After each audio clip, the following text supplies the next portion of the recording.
So continuing on with the story of Abram and the prophecies associated with him, in Genesis 17, God comes to Abram, and this is where he tells him, "Got to change your name. It's not Abram anymore. It's Abraham." Abram means exalted father, and Abraham means father of a multitude. So the name he's changed to is actually a prophetic name about the future of his people. He's going to be the father of a multitude. Abraham's wife, Sarai's name is changed to Sarah. One commentary I read said that Sarai means my princess, and Sarah just means princess. I think the suggested reason is that my princess is a personal princess of her father, presumably, who named her that. But princess generally might refer to the fact that she's going to be the mother of nations and kings, etc. So when God changes someone's name, there's often a prophecy given inside the name. So in Genesis 17, God changes their names and promises them that they're going to have a son together, which makes Abraham laugh because he's so old, being 99 years old, and his wife being, as they put it, it has ceased with her after the manner of women, meaning she's past menopause. After laughing at the thought of Sarah having a son, Abraham begged God, "Oh, that Ishmael might live before you." God repeated the prophecy, but he also said to Abraham, "I've heard you about Ishmael, and I'm going to make him a great nation," as he had promised to Hagar. But in all this, God throws in a new requirement for Abraham, that is to be circumcised. So Abraham gets circumcised at 99 years old, and Ishmael gets circumcised at 13 years old. And it's not just him and his son, his whole household, all of his servants have to be circumcised. And then going forward, every baby boy on his 8th day is to be circumcised. In Genesis 18, the prophecy of Abraham and Sarah having a child is repeated. This time, Sarah overhears it, and like Abraham in the previous chapter, she laughs when she hears it. God, revealing a sense of humor of his own, after Abraham and Sarah laughed at his promise, he made them name their son Isaac, which means he laughs. After this, the attention is turned towards Sodom and Gomorrah. Abraham and 3 men, they're called, one of whom speaks as Yahweh, as God, and the other 2 are called angels.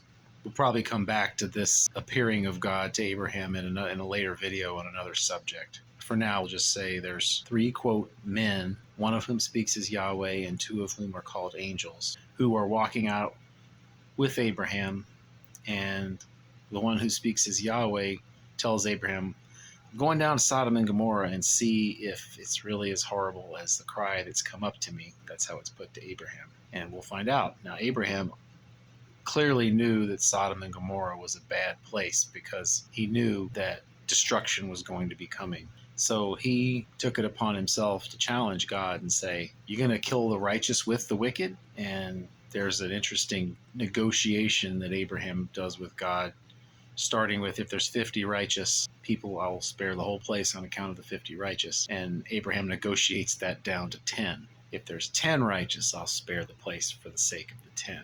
This conversation occurs as the 2 men / angels head down to Sodom, and Abraham continues talking with the 3rd, the one called Yahweh. Abraham is really bold here. He says, "Shall not the judge of all the earth do right?" He says, "Far be it from thee to do this, to slay the righteous with the wicked, and that the righteous should be as the wicked. That be far from thee. Shall not the judge of all the earth do right?"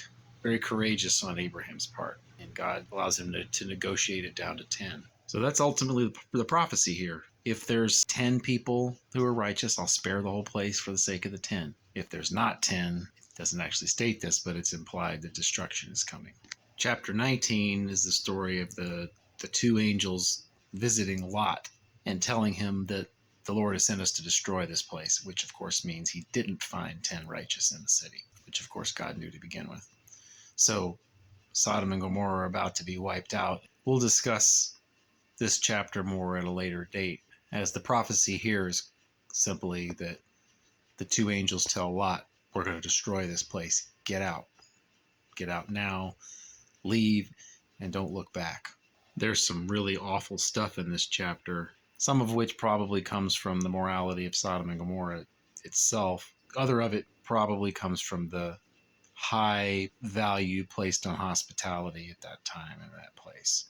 But we'll discuss that in another video. So Lot, his wife, and his daughters head out of town, but on the way out of town, his wife looks back and becomes a pillar of salt, a very harsh punishment for the direct disobedience of the command the angels gave her.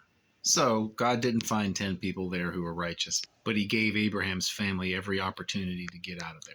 Chapter 20 we referenced before when we were talking about you shall surely die, where God called Abimelech a dead man for having taken Sarah. So now we've gotten back into the context of it, where Sarah is 89, 90 years old and still good looking enough that Abraham fears for his own life, that people would kill him to get her. But we saw here that despite the fact that God said to Abimelech, you're a dead man, he was able to essentially bring him back from the state of being a dead man by telling him what he needed to do as an act of obedience. He had to send Sarah back to Abraham, and all would be fine. Abimelech actually did more than he was commanded to do. He gave Abraham 1,100 pieces of silver, as he said that this would demonstrate that Sarah hadn't done anything wrong. In chapter 21, the prophecy about the birth of Isaac was fulfilled. Isaac was born, and they named him Isaac as commanded. The next prophecy is triggered by the resurfacing of bad blood between Sarah and Hagar. When Isaac is weaned, which was probably about 2 years old, which means Ishmael was probably about 16, Sarah sees Ishmael possibly mocking his little brother or something like that. And Sarah gets angry and wants Abraham to throw Hagar and Ishmael out. So, of course, Abraham doesn't want to do this, but God comes to Abraham and says, do what Sarah says. So this is an example of where God has the authority to command individuals to do things that normally would violate what he has generally commanded people to do. So God does tell Abraham to do what Sarah says and cast out Hagar and Ishmael. But God also promises that he's going to take care of Ishmael and ensure that Ishmael becomes a great nation, just like he said. So after having to send one son away, Abraham is next confronted with his greatest test of all in chapter 22, where he's commanded to sacrifice Isaac. Here again, we have something that would be otherwise absolutely forbidden. But God has in his sovereign authority the right to command an individual to do something that's normally would be a great sin. There's no actual promise or prophecy that goes along with this commandment. This is just something he's straight up commanded to do. But it directly relates to the prophecies that have already been made. Because if Isaac's dead, how are these other prophecies going to be fulfilled? We learn from the book of Hebrews that Abraham reasoned that God was able to raise the dead, and that after sacrificing Isaac, he would be raised from the dead and restored to him. Interestingly, Abraham prophesies something himself in this chapter when Isaac says, I see the wood and I see the fire, but where's the lamb? Abraham says, God will provide for himself the lamb for the burnt offering, my son. And that was true. That happened, though Abraham didn't understand it himself at that point, as far as we know. As he's about to sacrifice his son, God calls to him and tells him not to do it. And then Abraham sees a ram caught in a thicket, and that's the lamb provided by God for the sacrifice. So the prophecy is made and fulfilled shortly thereafter. And then God repeats to Abraham some of the earlier prophecies about him being blessed, multiplying his offspring as the stars of heaven and the sand on the seashore, etc., etc. Chapter 23 is about the death of Sarah and Abraham purchasing a place to bury her. And then chapter 24, it's time to get a wife for Isaac. And there's some interesting prophecy in this chapter.